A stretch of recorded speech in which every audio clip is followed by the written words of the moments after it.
Deus bendito, Deus eterno, Deus de graça, compaixão e misericórdia, Deus que é a razão de estarmos de pé, Deus que é a razão de crermos no amanhã.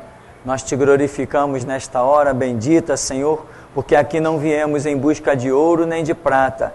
Os nossos pensamentos e sentimentos quanto a isto, ó Deus, se encontram libertos pela graça, pelo sangue de Jesus Cristo, porque nós viemos aqui, ó Deus, em busca de uma palavra. Como o Senhor disse, Pai, santifica-os na verdade, a Tua palavra é a verdade. E aqui o Senhor mesmo será testemunha do que viemos tratar, cada um de nós neste lugar, nesta hora, em busca do que viemos. E certamente o Senhor tem separado para cada um de nós o justo galardão, a justa recompensa. E, ó Deus, o que nós te pedimos é graça para sermos obreiros aprovados, que não se envergonhem, mas que o Senhor, através de nós, possa manejar a sua palavra, a sua espada e calar os mentirosos e, ó Deus, alcançar os que necessitam da Tua verdade, da Tua justiça, libertar os cativos, restaurar os oprimidos. Nós queremos ser o instrumento, Senhor, que ninguém talvez nunca tenha chegado a ser. Queremos, enfim, que o Senhor glorifique o Seu nome nas nossas vidas. Dá-nos graça nesta manhã, nos capacita a aprender para que o Teu nome santo seja glorificado. Em o Teu santo nome, Jesus. Amém. Amém, irmãos? Podeis sentar? Nós vamos seguir com o Evangelho de João, vendo os textos como estivemos vendo, né? O propósito de Mateus para aquele povo que tinha uma doutrina fundamentada, os judeus.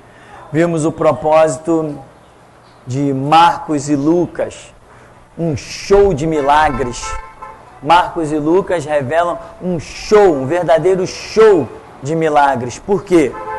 Porque tinha um propósito de chamar a atenção de gentios. E nós já vimos que se tem uma coisa que atrai os gentios que não têm doutrina, é milagre. Os falsos testemunhos na televisão estão aí o grande exemplo. Campanha, basta escrever assim, campanha de curas e milagres, dia tal no Maracanã. Caramba, lota mais do que frafru. Por quê? Porque atrai quem não tem doutrina, quem não tem conceito doutrinário. Então, Marcos e Lucas é um show de milagres, mas um show de milagres que sim, atraía a multidão e entra-se a pregação. Como se dizia, né? O pessoal vinha para ver Lázaro ressuscitado, mas acabava crendo em Jesus pelo testemunho de Lázaro? Não pelo testemunho de Lázaro, mas porque vinham para ver Lázaro e acabavam ouvindo Jesus pregar. Então, e João é o que nós estamos tratando. João, dirigido à igreja, tem lá os seus temas, mas um dos focos principais de João são ensinos. Ensinos para aqueles que iriam se tornar igreja. Que tipos de ensinos?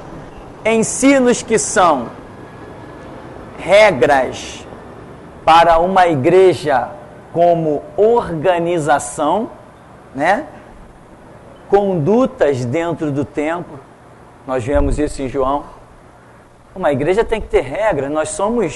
Às vezes tem igreja com milhares de pessoas transitando. Se não tiver regra, nós não teremos uma igreja, nós teremos uma bagunça. Tudo que é lugar que a gente entra, que tem mais de uma pessoa, tem regra. Aonde pintou mais de uma cabeça, tem que ter regra. Você vê que o casamento é uma instituição, é a instituição mais simples que existe, composta apenas de 2 pessoas. Vai ver na Bíblia se não tem regra. Tudo que junta pessoas tem regras. Mas tem gente que não gosta de regra. Não, eu gosto de agir da minha maneira. Então age da sua maneira no mundo. Quando estiver lidando com coisas de Deus, procure pelas regras. Eu quero adorar a Deus. vai procurar a regra, senão você não adora a Deus. Existe regra para adorar a Deus. Quero servir a Deus, vai procurar a regra. Se você não achou a regra de como servir a Deus, não adianta servir. Vou oferecer um holocausto, vou virar cambalhota, vou vestir essa roupa. Não tem gente que acha que está servindo a Deus com uma roupa comprida? Se for procurar a regra, vai achar? Então, tudo que você for fazer pensando em Deus, procure pela regra. E é isso que o Evangelho de João traz para a igreja unida, muitas pessoas unidas. A igreja como organização, tem as suas regras, né? Vou botar aqui, organização. E a igreja pessoal, cada um de nós individualmente. Repetindo então, aqui em João nós vemos ensinos, que são regras para a organização como um todo, e vemos a regra individual para cada um de nós, como igreja, o comportamento. Ah, pastor, não é a mesma coisa? Não, não é a mesma coisa. Quando eu falo de organização, existe uma maneira de se conduzir nos atos do Senhor. Quando eu falo de individual, existe uma maneira de você se conduzir lá no mundo. Aqui dentro precisa alguém de nós estar dando testemunho de Jesus Cristo? Você precisa dizer, irmão, eu creio em Jesus por causa disso, por causa daquilo? Não, os mesmos motivos que você tem, todo mundo tem. Então, esse tipo de conduta seu não cabe dentro da organização, porque todos nós somos irmãos, já conhecemos os mesmos testemunhos. Mas lá fora, aí tem uma regra, um ensinamento no Evangelho de João, que é para a sua maneira de conduzir-se individualmente. Ou seja, é o que você já vai servir de testemunho. Então, na organização, existe uma regra para o seu serviço. E lá no mundo, por onde quer que você pisar, existe uma regra para você se conduzir com o seu testemunho de cristão. Né? Claro, tem umas bagunças que acontecem aí, vamos deixar isso para outras situações. Então é isto que é João. Foco, ensinos, ensinamentos. Vamos ver então, seguindo, João 6,60. Vamos ver que tipo de lição Jesus, ou o Evangelho de João, teria deixado aqui para a igreja. Tem um subtítulo que diz, os discípulos escandalizados, embora nós saibamos que esse subtítulo não faz parte do original, é coisa colocada por gráfica. Muita gente não gosta de ouvir essas verdades por aí, né? Quando a gente diz até assim, irmão, que ceia, não existe Santa Ceia.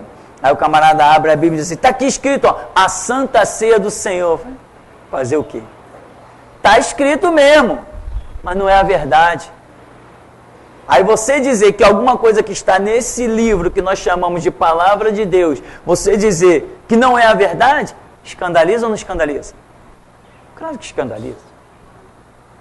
Claro que escandaliza. Você dizer que um texto que está dentro desse livro não faz parte do original, que não foi Deus que colocou ele, que não foi Jesus que disse, não escandaliza muita gente?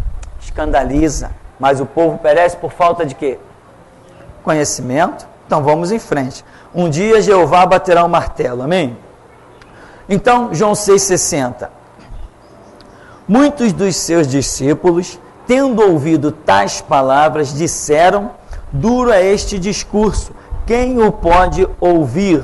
Mas Jesus, sabendo por si mesmo que eles murmuravam a respeito de suas palavras, interpelou-os, isto vos escandaliza?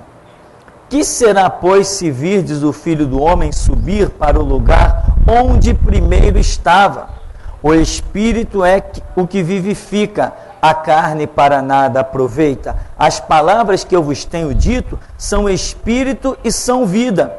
Contudo, há descrentes entre vós. pois Jesus sabia desde o princípio quais eram os que não criam e quem o havia de trair. E prosseguiu: por causa disto é que vos tenho dito, ninguém poderá vir a mim se pelo Pai não lhe for concedido. Qual é a grande lição gloriosa do Evangelho de João nesse texto?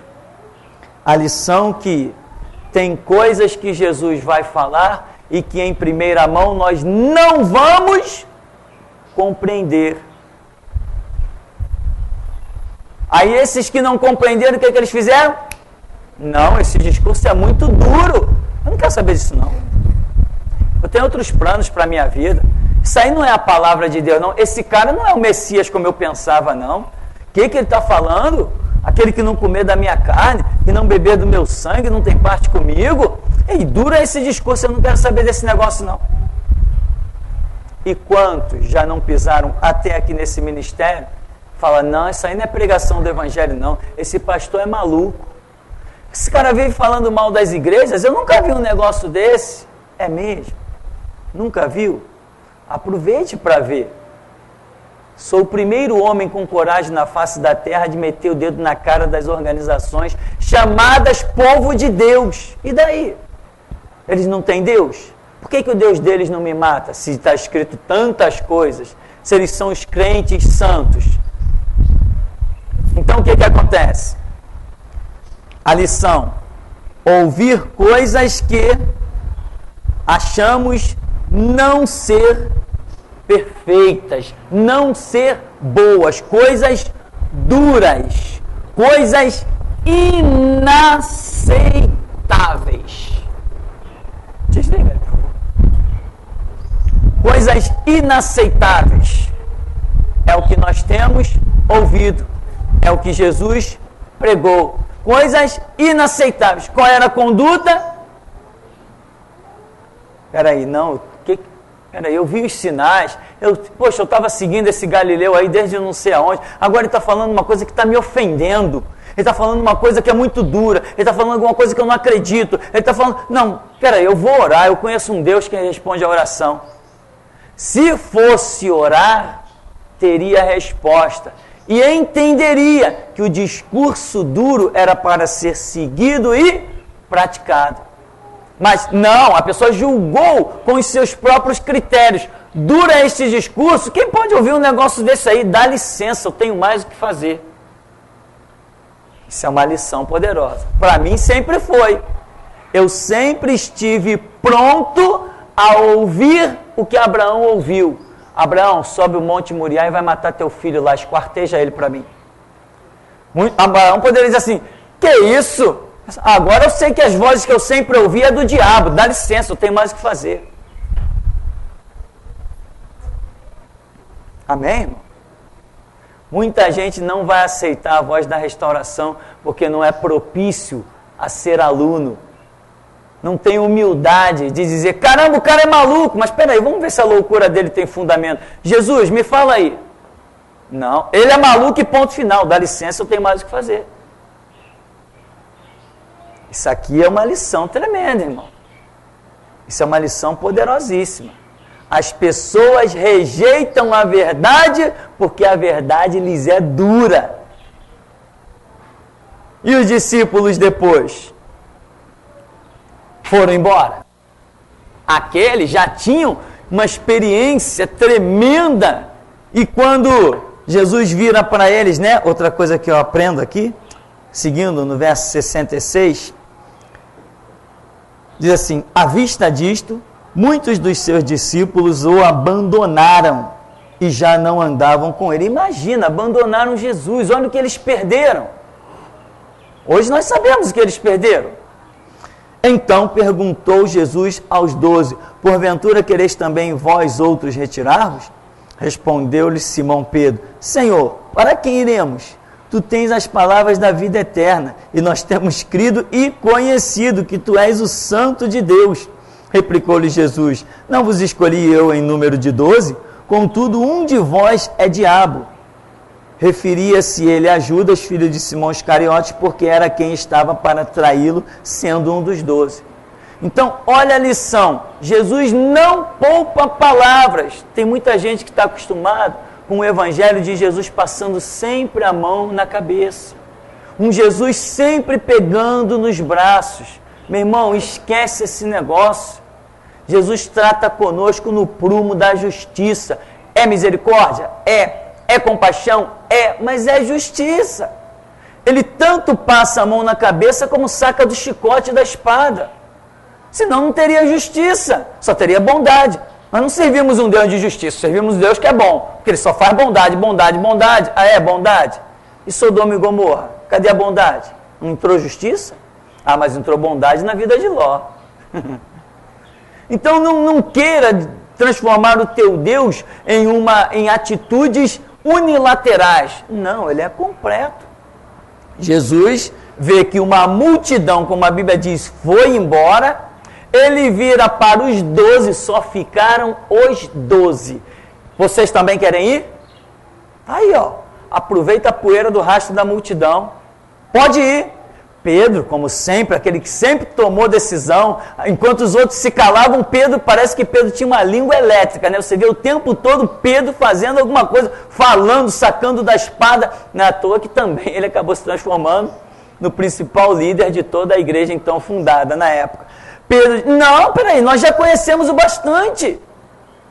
Sabemos que tu tens as palavras de vida eterna. E vem cá, diz para quem uma coisa, para quem nós vamos? Olha o discernimento de Pedro. Para quem iremos nós? Vou voltar lá para Anás e Caifás? Nem pensar. Vou voltar para as sinagogas judaicas? Longe de mim. Para quem nós vamos? Olha o entendimento de Pedro. Vem caminhando com Jesus. Mas como Pedro vem, muitos vinham e abandonaram Jesus. Agora, outro detalhe que eu aprendo. Jesus falou assim, eu não escolhi vocês em número de 12? Jesus, em número de 12, Jesus poderia ter dito simplesmente, eu não escolhi vocês, mas não, ele diz, é em número de 12, porque isso tem um significado. Isso tem um significado, o 12 tem um significado, ou seja, eu não escolhi vocês apontados diretamente pelo dedo do meu Pai. É isso que significa o número de 12. Porém, mesmo assim, um de vocês aí se transformou num diabo. Olha que lição poderosa o Evangelho de João deixa para a igreja. Ou seja, vamos traduzir para os dias de hoje. Jesus chegando aqui diz assim, eu não escolhi vocês todos aí para estar aqui. Porém, no meio de vocês tem um diabo. Caramba. Estamos traduzindo. Né? Quem é esse aí? Ninguém se habilita? Então, irmão, é a lição poderosa. Jesus está dizendo, eu estou alimentando aí, eu estou sustentando aí no meio de vocês, eu estou mostrando sinais prodígios de vocês para um diabo que vai me trair. Eu estou cuidando, eu estou protegendo um demônio que está no meio de vocês aí, chamado Judas. Ele sabia quem era. O camarada vivia fazendo reunião lá com o Sinédrio, vinha planejando traí-lo, ó, e Jesus não sabe. Imagina se Jesus não sabe. Jesus diz assim, ó, o Filho do Homem vai, como dele está escrito, mas ai daquele por quem ele é traído. Ou seja, ele vai como está escrito, ninguém precisa traí-lo, mas quem o trair vai ter que aguentar as consequências. E o Jesus diz claramente que Judas está em tormentos no inferno, não diz? Quando ele diz, Pai, nenhum se perdeu, senão o filho da perdição. Então, quer dizer, ele está dando um testemunho de que Judas hoje está no inferno, num tormento eterno, e esse é o decreto final sobre a vida de Judas. Uma situação terrível. Imagina, irmão, trair o Filho de Deus, não tem tribunal que vai absolver uma pessoa dessa. Não tem tribunal que absolva. Escolhi em número de 12, mas tem um que é algumas escrituras dizem é um diabo, é um demônio, né? Por quê? Não é porque a pessoa é o diabo ou a pessoa é um demônio. Não, é porque os ideais da pessoa são de acordo com os ideais do diabo. Como Jesus falou para os judeus, vós tendes por pai o diabo. Ora, mas não tinha. Por quê? Porque quem criou a nação judaica foi Deus. Desde Abraão, diabo tem filho? Não. Jesus falou, o ideal de vocês estão procurando me matar, né? Então tem uma coisa, o pai de vocês é o diabo. Porque foi ele que foi homicida desde o princípio. Ele que tem os intentos de matar, de assassinar. Então vocês que querem fazer os mesmos ideais dele, vocês têm por pai é ele. Ainda mais naquela época, né? Que o filho seguia a profissão do pai. Jesus era carpinteiro. Por quê? Porque José era carpinteiro. E aquela velha história, os ofícios passavam de pai para filho. Tanto que os ofícios significavam muito. Quando dizia assim, o fulano carpinteiro. Ih, todo mundo sabia quem era o carpinteiro. O fulano ferreiro. Todo mundo sabia quem era a família do ferreiro. Bom, lição poderosa para encerrarmos essa sessão é que, embora haja a plenitude, o 12, né? Da operação de Deus, o desejo de Deus, a vontade de Deus manifesta, ainda assim, cada um de nós temos o nosso livre arbítrio. E nem todos nós aceitamos as regras. Quando não aceitamos as regras, nos tornamos traidores. Houve a palavra dura, houve uma multidão que foi embora, negou Jesus, não quis mais saber de Jesus. Ficaram os 12 escolhidos a dedo pela revelação, depois de Jesus passar uma madrugada inteira no alto do monte. Desceu, escolheu os 12, e ainda assim, no meio, um se transformou, tornou-se em traidor. Isto não é uma lição poderosa? A grande maioria, não vou dizer a grande maioria, vou dizer todas as igrejas que eu conheci realmente genuínas, elas tiveram em seu meio um traidor. Todas elas. Eu conheci igrejas poderosas, mas tiveram em seu meio, todas, estou falando de igreja, eu andei por igrejas falsas também. Agora estou falando de igrejas onde eu entrei, que vi poder de Deus, igrejas genuínas, todas elas, no meio de todas elas, eu conheci que existiram problemas de traição ao ministério. O que nós vemos como exemplo no ministério do Senhor Jesus. E no ministério de Moisés teve traidores? E teve até demais, né? Datã, Coré, Abirão. No ministério de Moisés teve profetas se rebelando? Teve Miriam, teve Arão, e Arão já estava como sacerdote, né? Então, estas são as lições que a Bíblia nos mostra. Aí, às vezes, eu sou uma pessoa muito fria. Vem uma notícia, caramba, deixa lá, isso é normal, faz parte do Evangelho. Mas, esquece isso, deixa isso para lá. Daqui a pouco Deus resolveu e a vida vai continuar. Os traidores vão passar e eu vou seguir, eu já conheço a história. Eu sou apenas mais um membro da história, que diz que não há nada novo debaixo do céu. Aqui mesmo no ministério nós tivemos um caso de traição, de rebelião. Enquanto o camarada está articulando tudo, lá na minha cama de dormir, Deus está passando o filme diante de mim. Estou vendo todinho, o cara traindo fazendo reunião, persuadindo e ele tentou muito mais que não foram na conversa dele, que estão aí até hoje, persuadindo persuadindo o outro, e chamando e chamando o outro, e aqueles que ele chamava, nas revelações eram chamados de pato, como símbolo de bobo, né? Na visão, na revelação, e o camarada armando, quando ele deu o golpe, Jesus passou a espada assim, acabou. Aí foi ele e foram os bobos que o seguiram. E aí, alterou em que o ministério? Prejudicou em quê? Fez falta em quê? Quem está sentindo a falta dos traidores? Eu tenho lições bíblicas que me ajudam a sobreviver.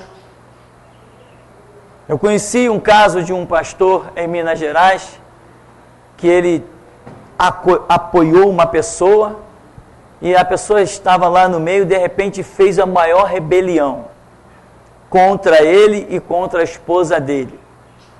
E ele, quando viu, estava todo mundo contra ele e a esposa. A igreja toda estava contra ele e a esposa dele. Ele me contou o testemunho e falou assim: mas a única coisa que eu fiz foi orar e dizer: Deus, se foi tu que me pôs aqui, tu resolve. Na semana seguinte, estava tudo contrário. Estava toda a igreja do lado dele e contra a traidora. Era uma mulher traidora que estava gerando o maior problema dentro da igreja. E expulsaram ela de lá.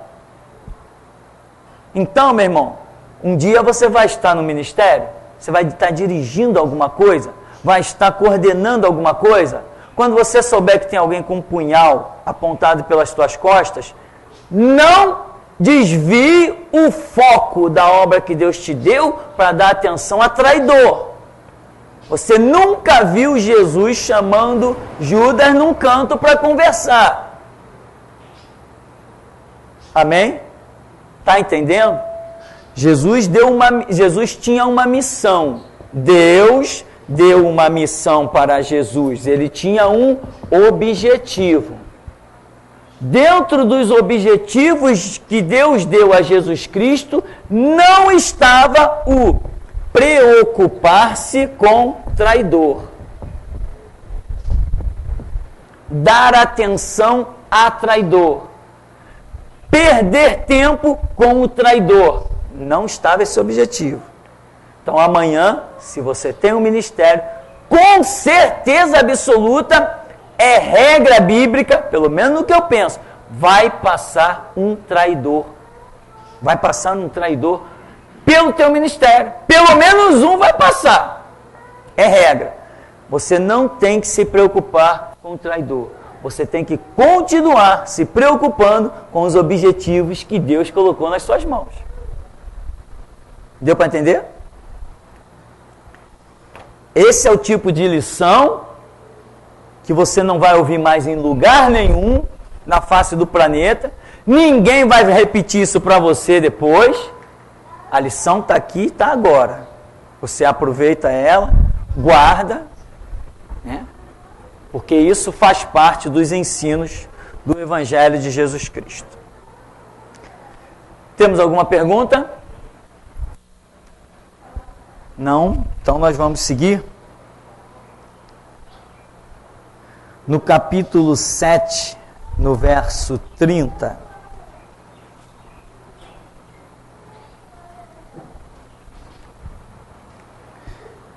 Diz assim: então procuravam prendê-lo, mas ninguém lhe pôs a mão, porque ainda não era chegada a sua hora. Eu quero só rapidamente frisar essa lição quando diz: queriam prender Jesus, né? Depois queriam matar Jesus. Cercaram, fizeram, aconteceram, planejaram, mas nada conseguiram, porque ainda não era chegada a sua.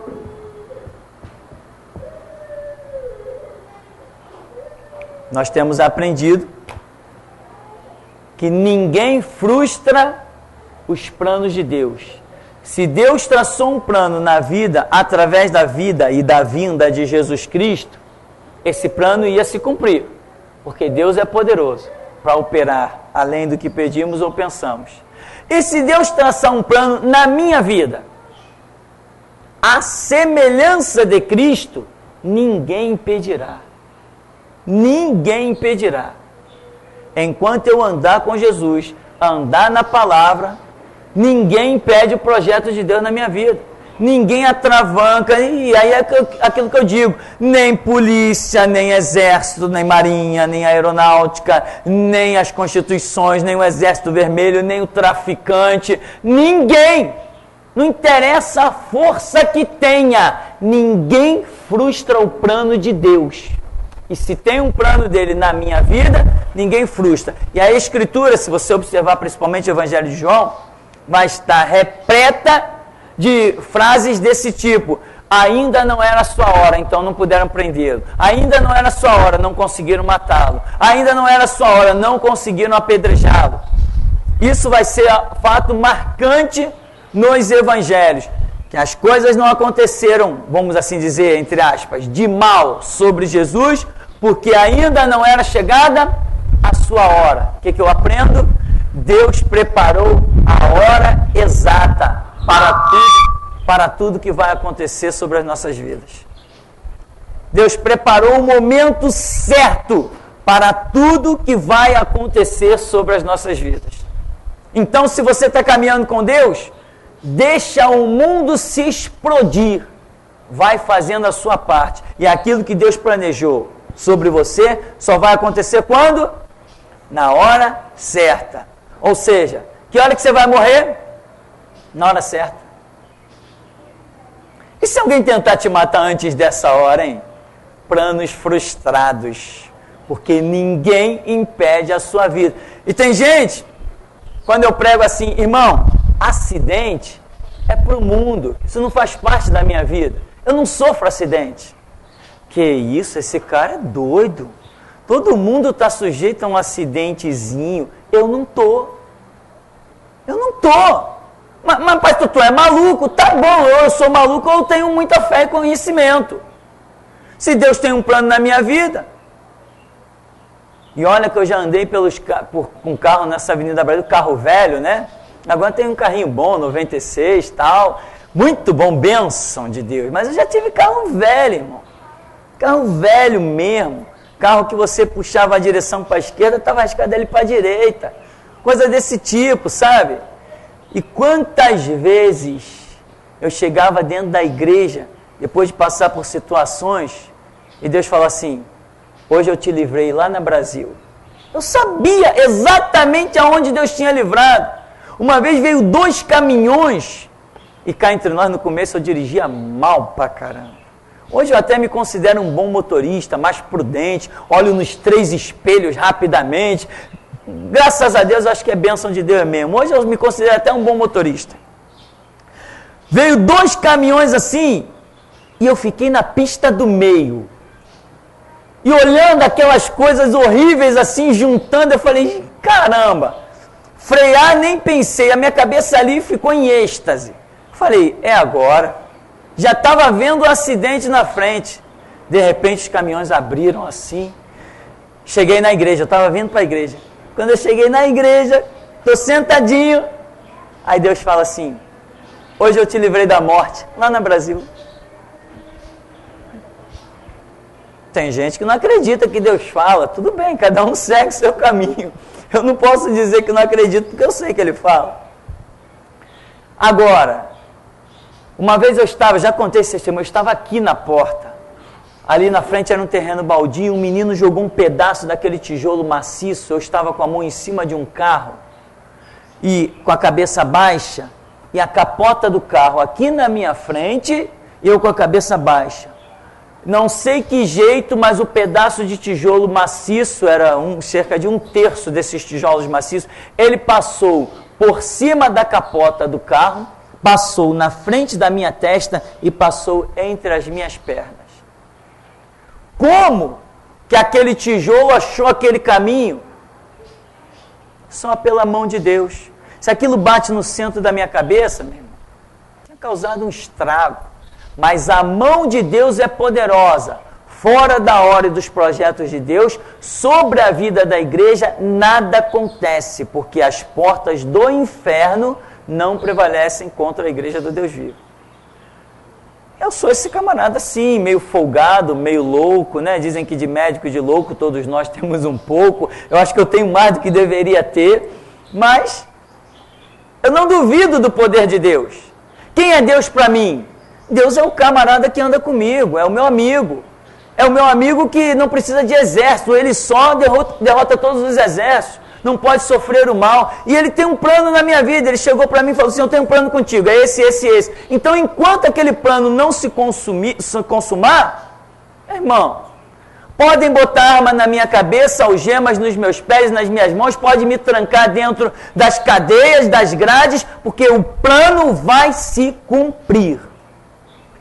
Esta é a lição que eu aprendo quando várias vezes sobre a vida de Jesus Cristo é dito, ainda não era chegada a sua hora. E cá entre nós, ainda tem algumas coisas para Jesus realizar com a minha vida. Então, que me aguentem. As pessoas dizem, mas tu não pode falar isso. Eu digo, e quem vai me calar? E a lei? Eu falei, opa, que lei? De que lei você está falando? Depende de que lei. Não, que vão te prender. Eu falei, qual o problema de me prenderem? Podem até mandar te matar. Qual é o problema de mandar me matar? O que eu não posso fazer é olhar para trás. Se eu não me desviar do meu objetivo, meu irmão, no centro da vontade de Deus, derrotamos qualquer exército.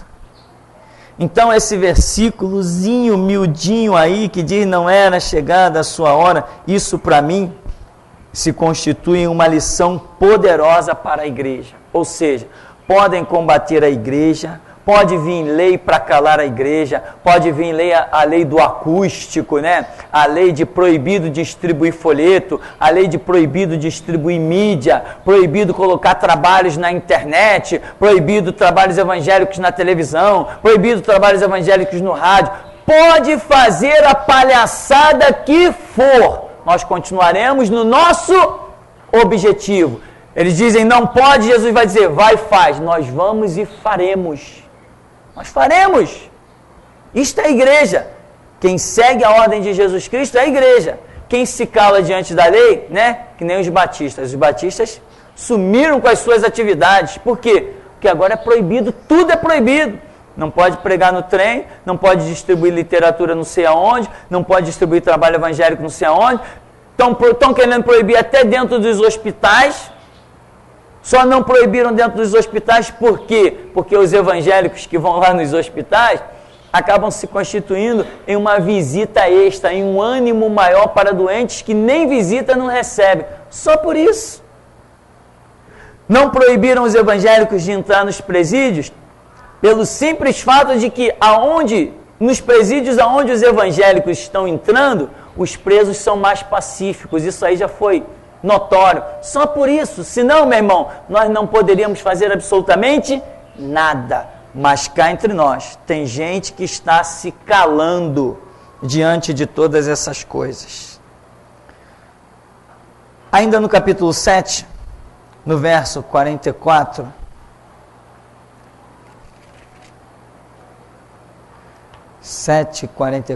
diz: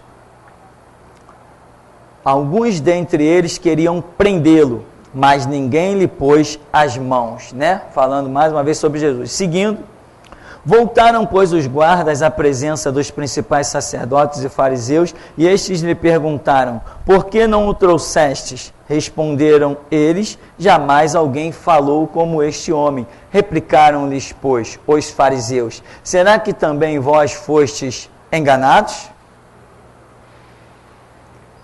Veja o que então? O que Jesus faz uso?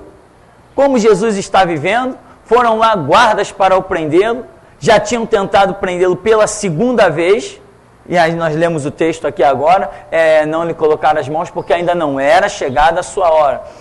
Jesus está apenas fazendo uso de quê? Das palavras. Ele está apenas cumprindo o propósito do Pai. Está no traçado dos objetivos de Deus. Então, ele está seguindo o caminho dele. Foram os guardas lá. Está lá Jesus. Por que ninguém prendeu ele? Jesus está usando o quê? Palavras. Ora, eles não poderiam tê-lo prendido. Por que não prenderam? Isso me dá o entendimento de que ninguém interrompe os propósitos de Deus. Se estamos seguindo o propósito de Deus, ninguém interrompe. Amém, irmão? Você tem aprendido essa lição? Então, quando as pessoas vêm falar comigo, atitudes e etc., eu digo, irmão, o que nós precisamos é buscar a direção.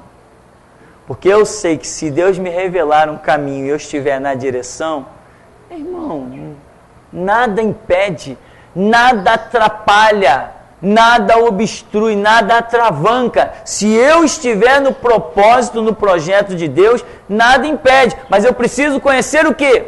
A direção de Deus. Em que direção Ele quer que eu vá, em que caminho Ele quer que eu siga. Se eu tiver isso, acabou, meu irmão. Pode o inferno se levantar, pode os homens, pode a bandeira do Brasil virar vermelha quantas vezes quiser, pode os blocos comunistas fazer a aliança que for, pode a China dominar o Brasil, mas as portas da igreja não serão obstruídas. É isso que eu tenho aprendido. Então aqui nós vemos que foram prender Jesus. Jesus está lá fazendo uso somente de palavras. Quem prevaleceu? As armas dos soldados ou as palavras de Jesus? Eles ainda vêm e ainda dão testemunho diante daqueles judeus líderes religiosos hipócritas. Os soldados ainda dizem assim, não, mas peraí, nós fomos lá sim. Mas o cara, o quê? Está armado? Não, ele... Peraí, tem muitos capangas? Não. O que aconteceu então? Não, ninguém fala como ele. Você já fez essa oração? Jesus, eu quero ser teu servo, de tal maneira que ninguém fale como eu. Já fez? Faça, irmão. Não existe arma mais poderosa do que as palavras de Jesus. Não é você falar como ninguém para se exaltar, mas falar sim como ninguém para glorificar Jesus Cristo. Temos perguntas aí? Não? Tem? Vamos ouvir a pergunta, depois nós vamos dar uma paradinha. A pergunta do Eric, ele diz assim, Pastor Pirani, um obreiro de uma igreja aqui na Suíça foi de férias no Brasil e lá foi levantado a pastor. Agora o pastor dele na Suíça está querendo expulsá-lo por ter sido levantado a pastor por outra pessoa. O que o senhor pensa disso? Um grande abraço ao Eric, lá do outro lado do mundo, né? Irmãos, vê uma atitude dessa. O camarada vem de férias, bate numa igreja, o pastor consagra ele a pastor. E ele, tadinho, coitado, inocente, aceita a consagração. Provavelmente ele está achando que ele é um pastor. Com toda certeza ele deve até estar achando que é um pastor. Aí o pior, esses casos, nessa minha caminhada de quase 25 anos, é muito engraçado, as coisas vão se repetindo. O que acontece? O camarada, que nem eu vi bem aqui pertinho da gente na Praça da Bandeira, ele faz parte de um ministério, mas aceita ser consagrado por outro ministério. Depois que ele volta com a consagração daquele ministério, que sai de lá, volta para o ministério dele e diz assim, pastor, agora o senhor tem que me reconhecer como pastor, porque eu fui consagrado como pastor em outro ministério. É uma palhaçada muito grande. Então o que eu acho de tudo isso? O pastor que consagrou é cego, como a Bíblia diz, um cego guia outro cego, ambos vão cair na cova. O que aceitou a consagração é outro cego, né? E se eu tiver que dar algum ponto de crédito, eu vou dar mesmo ao pastor que está querendo expulsar esse cara. Porque ele nada mais é do que um traidor. Ele está lá no ministério há tanto tempo, não está? Defendendo o ministério, sabe-se lá fazendo o quê? Ora, então por que ele não esperou Deus levantá-lo lá no ministério dele? Se ele queria reconhecimento de algum pastor, por que ele não esperou lá no ministério dele? Aí agora ele vem de outro ministério consagrado e quer se apresentar lá como pastor. Isso não parece mais uma confusão?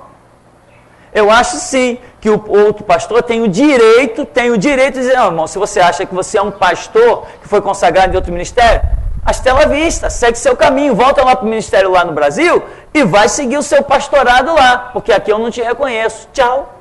Ele tem esse direito. Ou não tem? Tem. Eu me sinto nesse direito. Se algum membro aqui chegar, pastor, dá para me reconhecer aí como pastor porque em tal lugar eu fui consagrado pastor? Eu diria assim, ó, irmão, então vai lá e segue teu pastorado lá, porque aqui eu não te reconheço como pastor. Deus não me falou que você é um pastor. Se você foi reconhecido lá, você quer vir trabalhar aqui? Então ele tem esse direito. Ele é o líder da igreja. Então é isso que eu penso. Eu acho que o que o consagrou é um cego e o que aceitou a consagração é outro cego. Tem mais perguntas? Amém, irmãos? Então vamos dar uma paradinha e já já a gente volta?